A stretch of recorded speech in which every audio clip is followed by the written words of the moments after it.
Pourquoi? Pourquoi est-ce que Dieu semble parfois être si loin de nous? Dieu, est-ce qu'il se soucie encore de nous? Est-ce qu'il nous a complètement laissés à notre sort? Est-ce qu'il nous aime encore? Est-ce qu'il nous connaît encore? Si c'est un petit oui, quand est-ce qu'il va intervenir? C'est parfois la question que nous nous posons. C'était aussi la question que se posaient les Israélites qui vivaient à l'époque d'Ézéchiel. Ézéchiel, c'est un prophète de l'Ancien Testament, et il s'adresse au peuple juif en exil en Babylone, en Irak actuel, vers 550 ans avant Jésus-Christ. Et on peut comprendre que les Juifs se posaient ces questions. Ils étaient en exil, et cet exil, c'est le jugement mérité de la part de Dieu pour la désobéissance d'Israël. Les autorités religieuses, les rois, avaient échoué dans leur tâche de conduire le peuple dans les voies de Dieu. Ézéchiel en a parlé, on n'a pas lu les versets 1 à 10 de ce chapitre. Et le peuple, lui aussi, a échoué et désobéi à Dieu. Donc, l'alliance conclue entre Dieu et son peuple, leur relation semble rompue, finie. Dieu a jugé son peuple, il l'a envoyé en exil. Qu'en est-il des promesses que Dieu a faites dans le passé? Abraham, David? Dieu leur avait promis que le peuple serait un peuple uni, qui vivrait pour toujours dans le pays promis, dans une parfaite relation avec Dieu. Les Juifs à qui Ézéchiel s'adresse dressent un triste bilan. Le peuple, il est dispersé. Il souffre. Il habite loin du pays promis, dans un pays étranger, sous la juste colère de Dieu. La relation avec Dieu est-elle terminée? Comme illustration, pensez à un enfant qui a été puni justement par son père. Il a été envoyé dans sa chambre. Et l'enfant se pose plein de questions. Est-ce que papa ne m'aime plus? Est-ce qu'il m'a abandonné? Papa, est-ce que tu viendras me chercher dans ma chambre? Et quand? Je pense que nous sommes dans une situation analogue parce que notre monde souffre lui aussi du jugement de Dieu, car nous avons aussi échoué et désobéi à Dieu. On peut s'identifier à cet enfant dans sa chambre. Dieu, est-ce qu'il se soucie encore de nous? Est-ce qu'il nous a complètement abandonnés? Est-ce qu'il nous aime encore? Est-ce qu'il nous connaît encore? Est-ce qu'il va intervenir? Est-ce que Dieu a oublié ses promesses? Non. Est-ce qu'il y a de l'espoir? Oui. Dans ce chapitre, c'est Dieu lui-même qui parle. Et ce matin, nous allons voir que Dieu promet de rassembler de nouveau son peuple exilé pour vivre pour toujours sous son règne dans son royaume, conforme à ses alliances et ses promesses. Cela implique que la justice sera faite. Et Dieu installera Jésus-Christ, son Fils, comme le berger à la tête de son peuple. Passons au premier point. Dieu retrouvera et ressemblera à son peuple. Relisons les versets 11 à 13. En effet, voici ce que dit le Seigneur l'Éternel. Je m'occuperai moi-même de mes brebis, je veillerai sur elles. Tout comme un berger part à la recherche de son troupeau quand il se trouve au milieu de ses brebis et qu'elles sont dispersées, je veillerai sur mes brebis, je les arracherai de tous les endroits où elles ont été éparpillées un jour de ténèbres et d'obscurité. Je les ferai sortir de divers peuples, je les rassemblerai des divers pays, je les ramènerai sur leur territoire. Donc, de 1, Dieu sait qui sont ses brebis. Dieu sait qui sont ses brebis. Dieu ici est comparé à un berger. Et son peuple est comparé à des brebis. Et Dieu n'est pas indifférent à son peuple rebelle. C'est son peuple à lui que Dieu ressemblera, ses brebis. Avez-vous remarqué l'amour et l'affection dans ces versets? Il dit « Je m'occuperai moi-même de mes brebis. Je veillerai sur mes brebis. Donc, comme un berger, il part à la recherche de celle qui est perdue. Il ramènera celle qui s'est égarée. Verset 16. Donc, Dieu reconnaît ses brebis. Le peuple s'est divorcé de Dieu, mais Dieu aime encore son peuple. Pensons à l'exemple du Père humain. Dieu est le Père qui a envoyé donc son Fils dans la chambre, nous, mais il n'a pas oublié son Fils. Quel réconfort pour les chrétiens actuels. Dieu sait qui sont ses brebis. Si vous êtes à lui, il ne vous a pas oublié. Et de deux, Dieu sait où sont ses brebis. Dieu sait où sont ses brebis. Dieu n'est pas indifférent. Il retrouvera son peuple. Il part à la recherche de ses brebis, dispersées, éparpillées partout. Le bon berger retrouvera son troupeau, perdu d'entre divers peuples et dans divers pays. En plus, il n'oubliera aucune brebis. Il les arrachera de tous les endroits. Le peuple est loin de Dieu, mais Dieu n'est pas loin de son peuple. Pensons à l'exemple du Père humain. Ce Père qui a envoyé son Fils dans sa chambre, il montera plus tard dans la chambre de son Fils pour le chercher. Quel réconfort pour les chrétiens actuels. Si vous constatez dans votre vie que vous vous êtes éloigné de Dieu, sachez que vous n'êtes pas hors de la portée de l'amour de Dieu. Dieu sait qui sont ses brebis, Dieu sait où sont ses brebis. 3. Dieu sait où vont ses brebis. Dieu sait où vont ses brebis. Le bon berger ramènera son troupeau, retrouvé, au bon pays promis. Lisons les versets 13 à 16. Je les ferai sortir de divers peuples, je les rassemblerai dans divers pays, et je les ramènerai sur leur territoire. Je les conduirai sur les montagnes d'Israël, le long des cours d'eau, et dans tous les endroits habités du pays. Je les conduirai dans un bon pâturage, et leur domaine se trouvera sur les hautes montagnes d'Israël. Là, elles se reposeront dans un domaine agréable, et elles brouteront dans de riches pâturages sur les montagnes d'Israël. C'est moi qui prendrai soin de mes brebis, c'est moi qui les ferai se reposer, déclare l'Éternel. J'irai à la recherche de celle qui est perdue, je ramènerai celle qui s'est égarée. Le peuple de Dieu rentrera au pays promis que Dieu leur avait donné.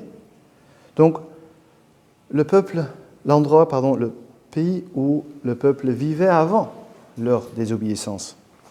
Et est-ce que vous avez vu à quel point la vie dans ce pays est juste bonne et magnifique?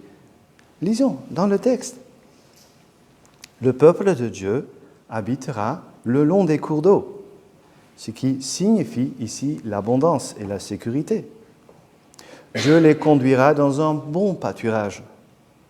Il y aura du repos, dans un domaine agréable. Les brebis brouteront dans de riches pâturages, et même les montagnes seront habitables. Donc tout le nouveau pays sera donc à leur disposition. De plus, c'est Dieu lui-même qui prendra soin de ses brebis. C'est lui qui les fera se reposer. Verset 15. Verset 16 encore. Dieu va panser celui qui est blessé. Il va assister celui qui est affaibli. Pensons à l'exemple du Père humain. Dieu est le Père qui monte dans la chambre de son Fils puni pour le ramener dans le salon de la famille, qui est la meilleure place pour vivre ensemble, harmonieusement en famille. La relation sera restaurée. Quel réconfort pour le chrétien actuel. Si vous n'êtes pas trop sûr, c'est comment vivre sous le règne de Dieu? Voici donc à quoi cela ressemble. Et ce retour de l'étranger au pays promis sera comme un nouvel exode, car ce passage fait écho au premier exode, celui du pays d'Égypte, 800 ans plus tôt, sous Moïse. Exode, le deuxième livre de la Bible, raconte cela en détail. Donc à cette époque-là, il y a 800 ans, le peuple de Dieu vivait là aussi, comme esclave, sous le règne d'un roi étranger, dans un pays étranger. Là aussi, Dieu avait entendu leurs gémissements. Il s'est souvenu de son alliance et de ses promesses avec Abraham, Isaac, Jacob, Exode 2. Il a libéré son peuple une fois. Il va encore les libérer une deuxième fois. Qu'est-ce que cela nous enseigne, nous, aujourd'hui ? Notre monde ne vit pas selon la volonté de Dieu, tout comme les Israélites à l'époque d'Ézéchiel. En fait, nous aussi, moi aussi, en fait, toute personne qui examine sa vie à la lumière de la Bible constatera que le diagnostic est mortel. Dieu est saint, Ésaïe 6. Et sa justice l'empêche de juste fermer les yeux sur nos péchés et nos fautes. Dieu saint, le Père, en fait, devrait nous envoyer éternellement loin de lui, nous ses enfants, dans notre chambre, pour ainsi dire, car nous méritons sa punition. Et le pardon gratuit ne semble pas figurer dans les options. En même temps, ce passage nous rappelle qu'aujourd'hui, Dieu connaît encore ses brebis, il aime encore ses brebis, il promet de retrouver ses brebis, de les ramener au bon pays pour vivre sous son règne pour toujours. Donc, une leçon est la suivante. Si vous vous êtes éloigné de Dieu, ne pensez pas que Dieu ne veut plus de vous. Il désire vous retrouver et vous ramener vous aussi au bon pays promis, là où la vie est bonne et le repos vous attend.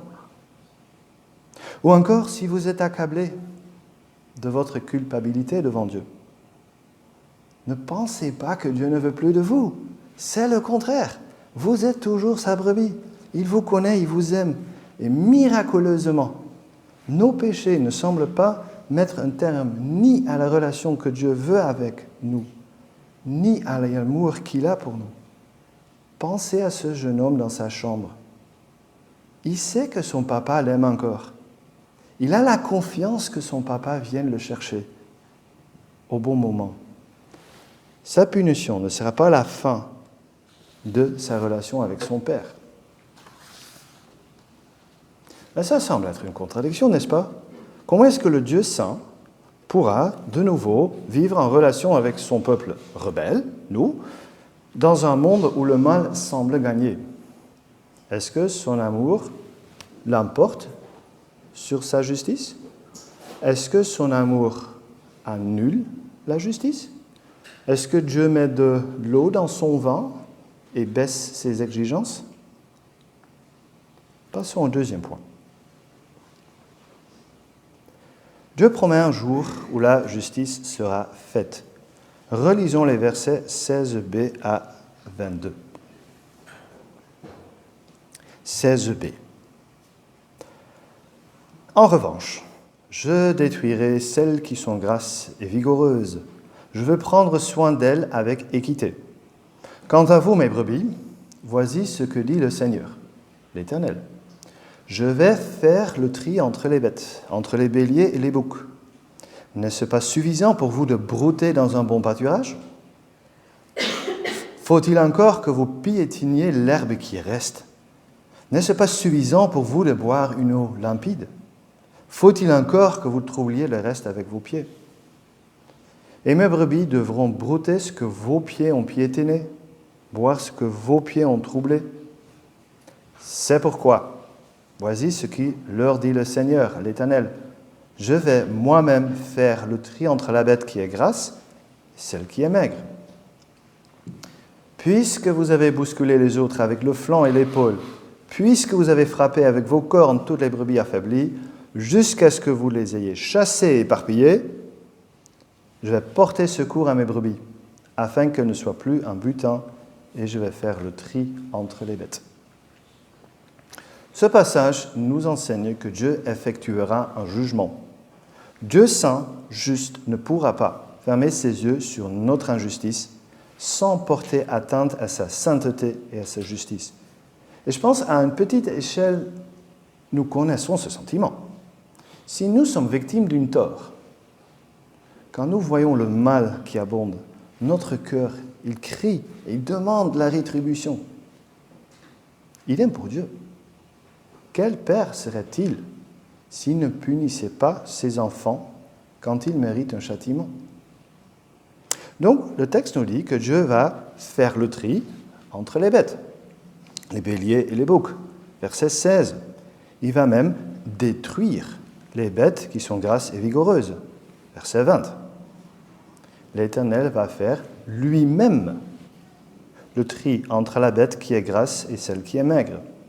Puisque le péché a offensé Dieu lui-même, il revient à Dieu seul d'exercer la justice.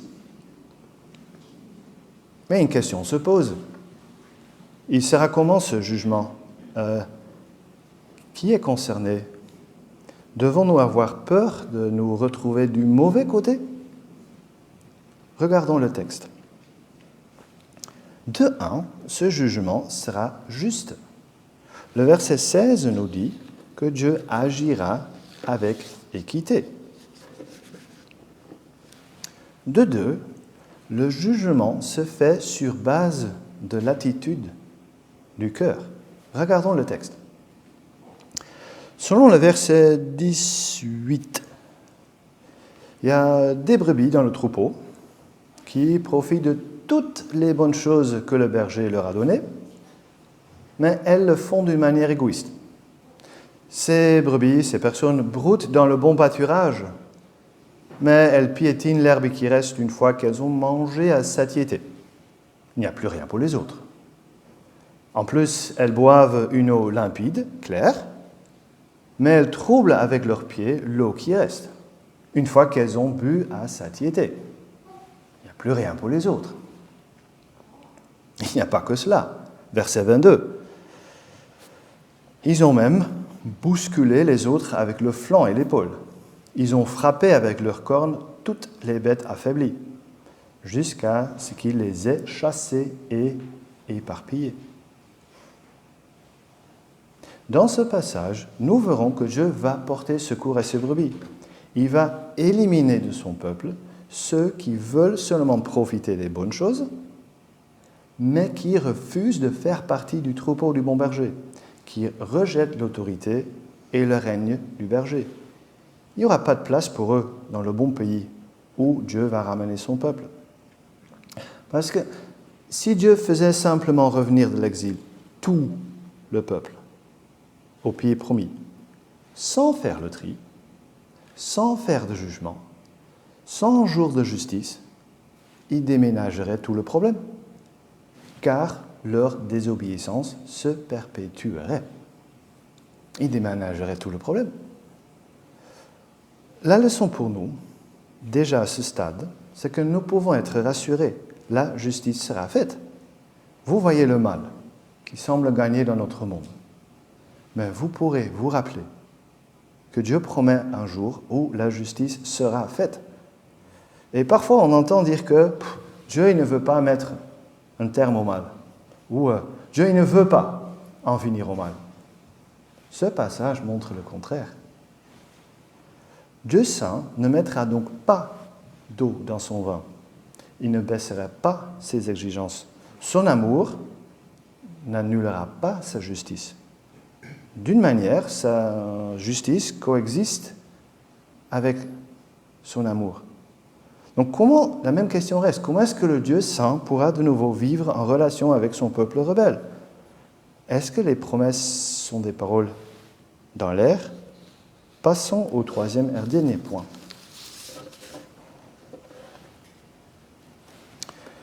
Dieu annonce l'installation d'un nouveau berger. Relisons les versets 23 et 24. Je vais mettre à leur tête un seul berger. Il prendra soin d'elle, mon serviteur David. celui qui prendra soin d'elles et qui sera un berger pour elles. Moi, l'Éternel, je serai leur Dieu, et mon serviteur David sera un prince au milieu d'elles. C'est moi, l'Éternel, qui ai parlé. Une bonne partie du peuple juif exilé est bien revenu de l'exil au pays promis 70 ans après cette prophétie. Mais le problème de leur désobéissance existait encore. Lisez par exemple, si vous avez le temps, Néhémie 13. Donc, la pleine réalisation de ces promesses d'Ézéchiel doit donc dépasser le retour de cet exil.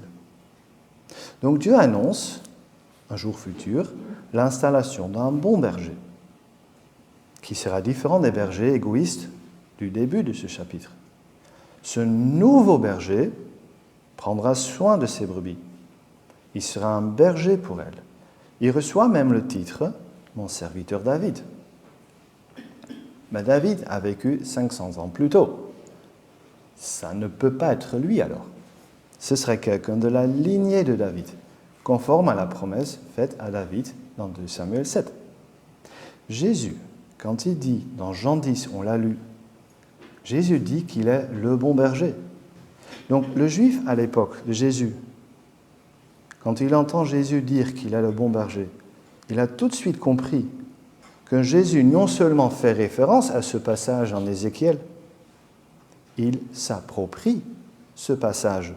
Jésus dit qu'il est ce bon berger que Dieu a annoncé.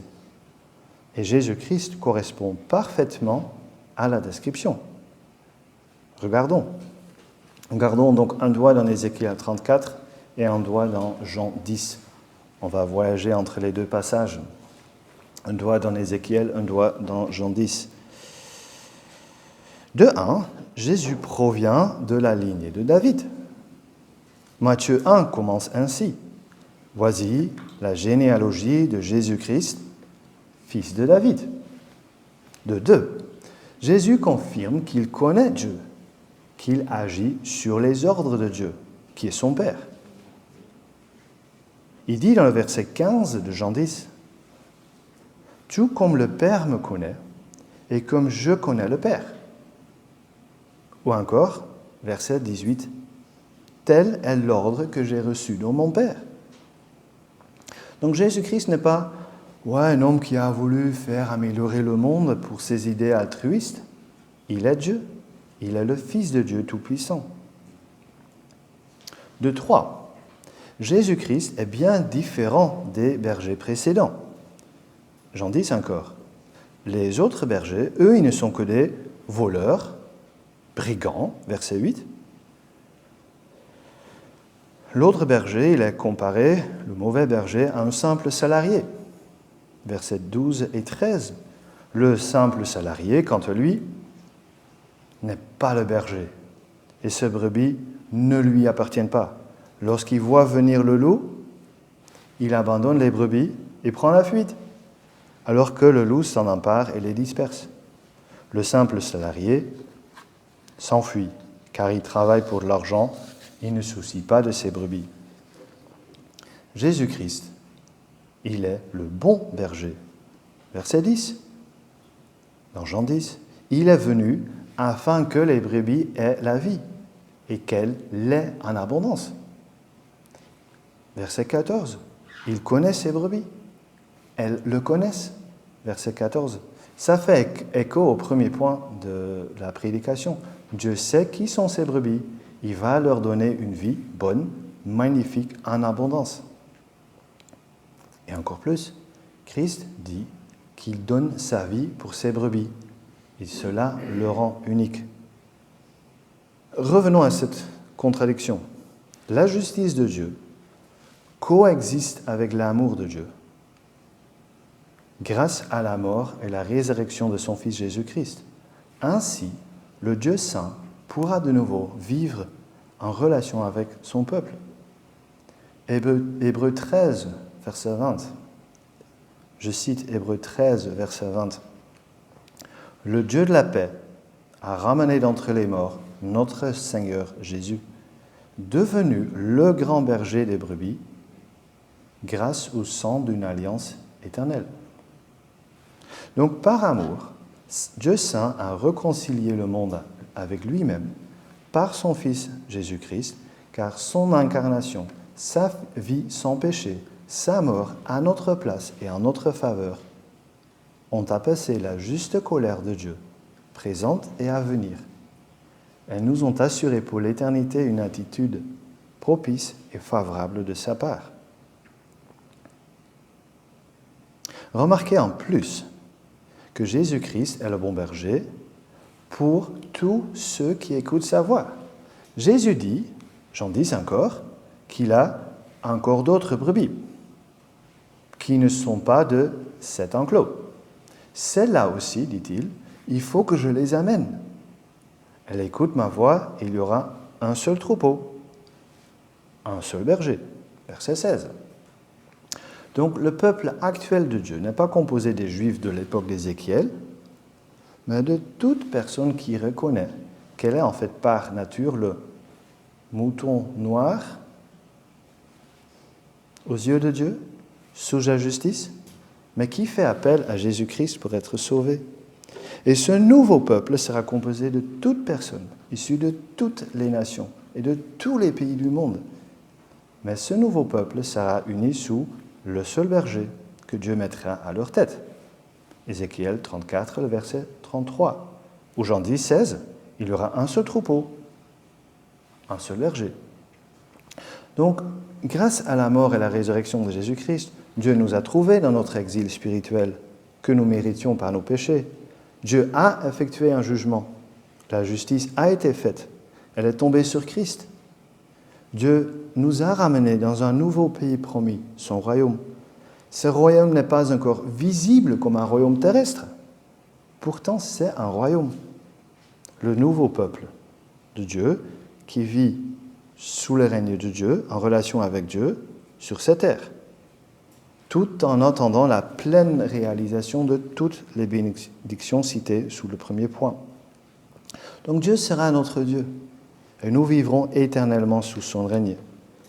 Donc voilà pourquoi Dieu déclare en Ézéchiel 34, verset 24, « Moi, l'Éternel, je serai leur Dieu, et mon serviteur David sera une prince au milieu d'elle. » Pour finir, qu'est-ce que ces vérités signifient pour un chrétien comme Rob, par exemple? Rob, vous le connaissez peut-être, faisait partie d'une église locale où la Bible était fidèlement prêchée. Il a toujours aimé rencontrer les autres chrétiens. Il a aidé là où il pouvait. Mais ce dernier temps, Rob a changé. De plus en plus, son amour pour Christ doit faire la concurrence aux tentations du monde. Et il est en train de perdre, en fait. Rob commet des péchés qu'il n'aurait jamais cru possible. Il en a honte. Il n'ose pas en parler à personne. Rob se sent de plus en plus coupable envers Dieu. Il lit sa Bible de moins en moins. Il se sent jugé. Sa vie de prière, bof, elle est au bout de souffle, voire presque morte. C'est un souvenir d'un passé heureux, mais lointain. Et grâce à ce passage, nous pourrions lui rappeler que Dieu connaît ses brebis. Rob a beau se sentir en exil, loin de Dieu, il n'est pas hors de la portée de l'amour de Dieu. Et ce passage, Rob, nous encourage à reconnaître nos péchés et de faire de nouveau appel à l'amour et à la grâce de Dieu.